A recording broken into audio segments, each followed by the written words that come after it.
Hey, what's up, people? What's going on? It's the BQF Black Quarterback Forum YouTube channel and blackquarterbacksineffect.com website. I got my old man military shirt on today. I didn't really want to wear no jersey and have any. I want to be non-denominational. Just wanted to give another little draft recap. Now that the draft is completely over, just talk about some things among regarding the black quarterbacks that have been drafted into the NFL. Give some total numbers. And just look forward to the season with some of these young black phenoms that's coming into the league and see what happens with them. All right, but like, okay, based on what the Falcons did on Thursday, right, drafted Michael Penix Jr. #8. There was a lot of overreaction, right, on Friday. To me, it was like the regular season where you have the Sunday games, and then you have overreaction Monday. It was overreaction Friday, right?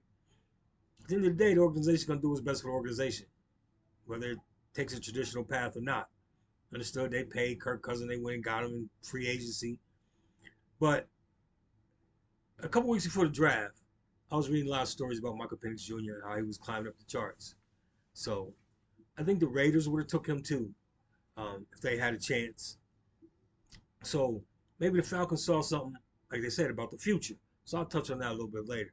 But then also the Patriots, right? They drafted Drake May, and then I believe in round six, they drafted Joe Milton III out of Tennessee.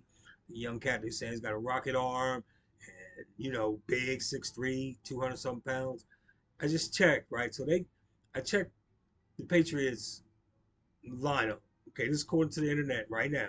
They got Jacoby Brissett, who's come back to them, who they originally drafted. He's come back to them now as QB1. Drake May at QB2, and I forget who QB3 is, but they got Joe Milton at QB4. But they drafted two quarterbacks. And the situation, they got a proven veteran in Jacoby. They got him slated as #1. I guess Drake May, they're going to slide him eventually as the starter. But right now, Jacoby could start the season. So I'm going to get into numbers here in a moment.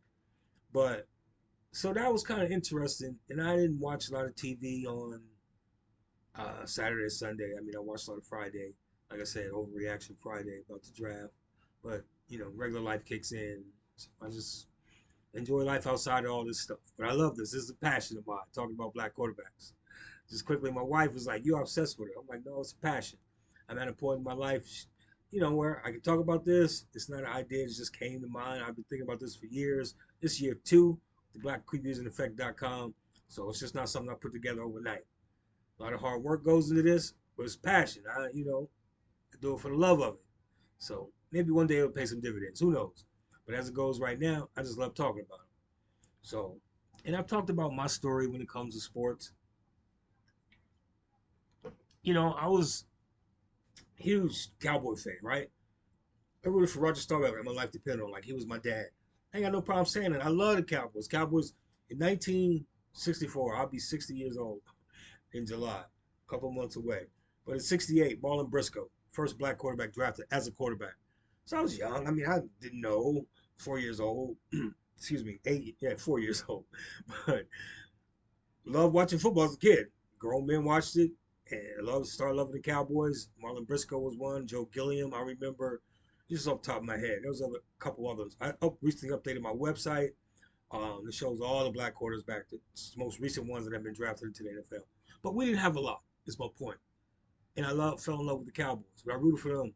Like I said, like my life depended on it. Roger Staubach, Troy Aikman, Tony Romo, and outside of Aikman and Roger Staubach, nobody else has bought him Super Bowl. So, and I talked about Dak Prescott last year. I'll talk about him again. But anyway, I rooted for him, loved him. You know, now things have changed. I don't so much root for a team. I love rooting for different black quarterbacks. If you're a young kid right now, a young black kid, there are 16 quarterbacks black that will be starting, 8 in the AFC, 8 in the NFC. And I'll quickly go over here in a moment. But I just want to give my story, talk about why I do what I do when it comes to black quarterbacks. And like I say, I will talk about them unapologetically because they didn't always not going to get talked about. And back to the Falcons for a moment.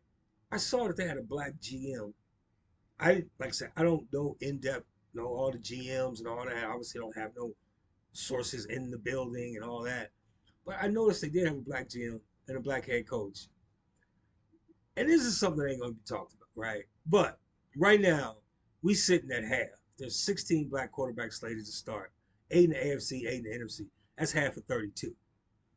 So black quarterbacks have changed the dynamics of football to a degree, right? They changed the way they play the game. They got swag and a little bit to them that white quarterbacks just don't have. It's just, that's just what it is. And so I think that some of these teams quietly, they'll never, nobody would never admit to this, but they're like, hmm, Kirk is a little older. She's coming off an injury. Let's pick him up. Because a lot of people are talking about, I think the Raiders would have definitely got Michael Penix Jr. So to me, about the future, right? These players, sports is totally different. And people get, dare I say, oh, they panties in a bunch because, oh, they did, how could you do that? You paying them all this money, it makes no sense. Well, then, the Patriots just drafted 2 quarterbacks this past draft, right? What if Joe Milton shows promise? Then what? And Drake, so they don't know.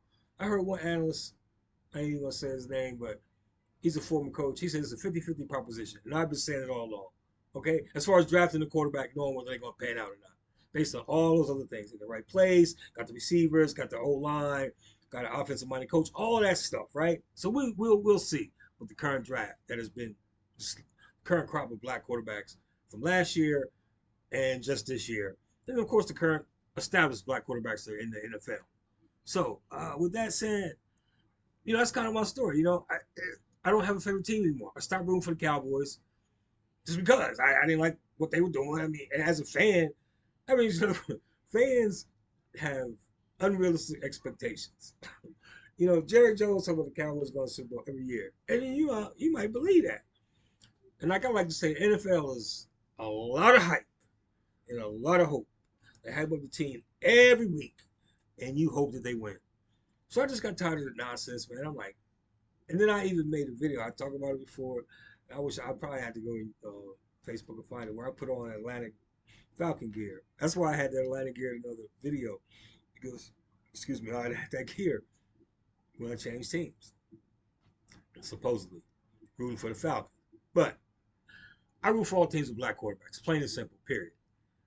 If the team loses, yeah, I feel a little bad, but I don't take it the way a diehard fan.